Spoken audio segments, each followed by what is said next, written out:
రంగురంగుల చిత్రంలో కనిపించే గ్లోబ్యులర్ నక్షత్ర సమూహం టెర్జాన్ 12 అనే సమూహం అంతరిక్షంలో ఉన్న ధూళి నేపథ్య ఖగోళ వస్తువుల నుండి వచ్చే నక్షత్రకాంతిపై ఎలా ప్రభావం చూపుతుందో అద్భుతంగా చూపిస్తుంది. గ్లోబ్యులర్ క్లస్టర్ అనేది గురుత్వాకర్షణ శక్తిచేత అనుసంధానించబడి ఉండే నక్షత్రాల గోళాకార సమాహారం.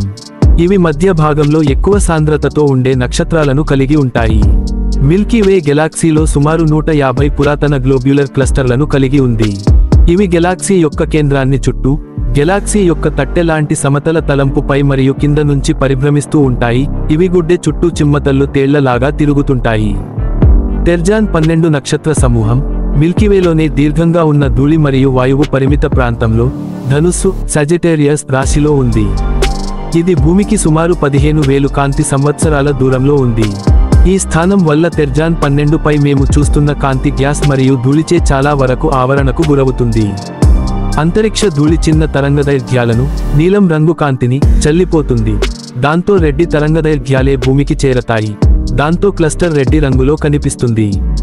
ఈ ధూళి మేఘాల మందం ప్రాంతాన్ని బట్టి మారుతూ ఉండడం వల్ల క్లస్టర్లోని కొన్ని భాగాలు ఇతర భాగాల కంటే రెడ్డిగా కనిపిస్తాయి. చిత్రంలోని అత్యంత ప్రకాశవంతమైన ఎరుపు రంగు నక్షత్రాలు టెర్జాన్ 12కి చెందనివి. అవి భూమి మరియు క్లస్టర్ మధ్య ఉన్న పెద్దలు అయిన ముదుసలి నక్షత్రాలు.